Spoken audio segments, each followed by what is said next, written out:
மறு அறிவித்தல் வரை அனைத்து ஊழியர்களின் விடுமுறையும் ரத்து செய்யப்பட்டுள்ளதாக இலங்கை மின்சார சபையின் பொது முகாமையாளர் எழுத்து மூலம் அறிவித்துள்ளார்.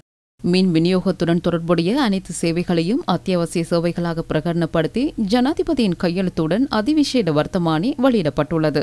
பொதுமக்களின் நாளாந்த வாழ்வியலை இடையூறின்றி முன்னெடுத்துச் செல்ல மின் விநியோக சேவைகள் அவசியமாகும். அதனை கருத்திற்கொண்டு மின்சார சபை ஊழியர்கள் பணியாற்ற வேண்டும் என அறிவுறுத்தப்பட்டுள்ளது. தீர்வு கிடைக்கப்பெறாவிட்டால் நாளை முதல் தொழிற்சங்க நடவடிக்கை தீவிரப்படுத்தப்படும் என மின்சார சபையின் தொழிற்சங்கங்கள் தெரிவித்துள்ளன. கடந்த முதலாளித்துவ அரசாங்கங்களுக்கு மின்சார சபையை சீர்குலைக்க முடியாமல் போனது. இந்த நிறுவனத்தை அரச தலையீட்டுடன் பாதுகாத்து முன்னோக்கி கொண்டு செல்ல வேண்டும் என்பது எமது தொடர்ச்சியான நிலைப்பாடாக இருந்தது. ஊழியர்களின் சம்பளம் அல்லது கொடுப்பனவு தொடர்பில் நாம் பேச்சுவார்த்தைகளை நடத்தவில்லை. இதனை மறுசீரமைப்பதற்கு வெறும் எதிர்ப்பு இல்லை. 2021ஆம் ஆண்டு இதனை 4 வலயங்களாக பிரித்தனர். வேண்டுமாக இருந்தால் இன்னும் 10 வலயங்களாக பிரியுங்கள். 4ஆம் தேதியிலிருந்து நாம் தொழிற்சங்க நடவடிக்கையை முன்னெடுக்க உள்ளோம். எவரையும் பாதிப்புக்குள்ளாக்காமல் தான் இந்த செயற்பாட்டை முன்னெடுத்துள்ளோம். பொய்யான கதைகளை முன்வைத்து பலன் இல்லை. உண்மையான மறுசீரமைக்கு உட்படுத்த வேண்டும். அவ்வாறு இல்லாமல் முன்னெடுக்கப்படும் அழிவுக்கு எதிராகத்தான் போராடுகின்றோம்.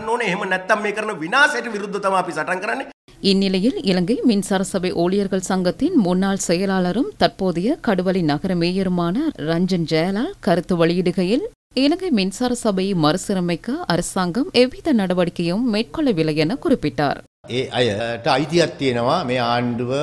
அவர்களுக்கு உரிமை உள்ளது. இந்த அரசாங்கம் தவறான செயற்பாட்டை முன்னெடுத்தால் அதனை சுட்டிக்காட்டுவர். மின்சார சபை உண்மையில் விற்பனை செய்யப்படுவதாக இருந்தால் தொழிற்சங்க நடவடிக்கை, வேலைநிறுத்தம் மற்றும் ஆர்ப்பாட்டங்களை முன்னெடுக்க உரிமை உள்ளது. மின்சார சபையை என்றாவது விற்பனை செய்வார்கள் என்று சிந்தித்துக் கொண்டிருந்தால் அது பொருத்தமானது அல்ல. வேறு அரசாங்கம் வந்தால் விற்பனை செய்யக்கூடிய வகையில் சட்டமூலம் உள்ளதாக குறிப்பிடுகின்றனர். இந்த அரசாங்கம் இதனை தொடர்ச்சியாக உரிய முறையில் கொண்டு செல்லும் என்று நினைத்தால் இந்த அரசாங்கத்தை ஆட்சியில் வைத்திருங்கள். இந்த அரசாங்கம் வரை மின்சார சபையை விற்பனை செய்யாது என்பதை உறுதியளிக்கின்றேன். அடுத்த வருடம் மாகாண சபை தேர்தல் நடைபெறவுள்ள நிலையில் இவ்வாறான செயற்பாட்டை முன்னெடுக்க நாம் தயாராக இல்லை. தேர்தல் வரும்போது இந்த சந்தேகங்கள் அனைத்தும் தீர்ந்துவிடும்.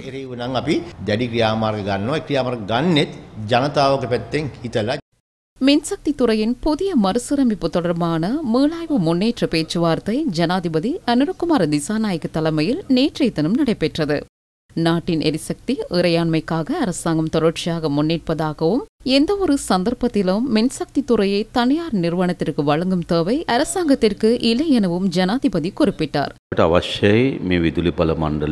இந்த மின்சார சபையை செயற்திறன் மிக்க வெளிப்படைத்தன்மை கொண்ட துறையாக மாற்ற வேண்டும். பொதுமக்கள் மத்தியில் இது குறித்து நல்ல எண்ணம் கிடையாது என்பதை புரிந்து கொள்ள வேண்டும். தனிப்பட்ட ரீதியில் எமக்கு இப்போது இருக்கும் நிலைமை செயற்திறன் இல்லாத வெளிப்படைத்தன்மையற்றது என்பது புரிகிறது. உதாரணமாக கடந்த காலத்தில் எமது மின் கட்டணம் அதிகரித்தமை தொடர்பில் பார்க்கும்போது ஜனவரி மாதம் 38% அதிகரிப்பை கோருகின்றார்கள். பொது பயன்பாடுகள் ஆணைக்குழு 120% குறைக்குமாறு அனுமதி வழங்கியது. அப்போது 158% வித்தியாசம் எப்படி ஏற்படும்? கடந்த ஜூன் மாதம் 33% அதிகரிப்பை கோருகின்றார்கள். பின்னர் 18% அதிகரிப்பு வழங்கப்படுகிறது. அப்படி இடைவெளி எப்படி ஏற்படும்? அந்த கட்டணத்தை அதிகரிப்பது தொடர்பான விடயங்களின் போது உரிய அதிகாரிகள் பல சந்தர்ப்பங்களில் என்னை சந்தித்தார்கள். அதன்போது தகவல்கள் சரியாக இல்லை என்பது எனக்கு தெரிந்தது. அதனால் நாம் இது குறித்து ஸ்திரமான நிலைப்பாட்டில் உள்ளோம். எரிசக்தி துறை பொருளாதாரத்திற்கு முக்கியத்துவம் வாய்ந்தது என்பதோடு எமது நாட்டின் தேசிய பாதுகாப்புக்கும் எமது நாட்டின் இறையாண்மைக்கும் எரிசக்தி இறையாண்மையை நாம் எம் கரங்களிலேயே வைத்திருக்க வேண்டும் என்பதே எமது நிலைப்பாடு.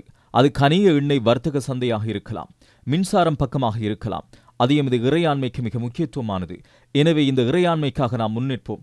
எந்த நேரத்திலும் எப்போதும் இந்த துறையை தனியார் நிறுவனங்களுக்கு வழங்க நாம் ஒருபோதும் தயாரில்லை. இதிலுள்ள ஒழுங்கற்ற தன்மையை சீர் செய்வதற்கு சரியான நிறுவன கட்டமைப்பை கட்டியெழுப்புவதே எமது நோக்கம்.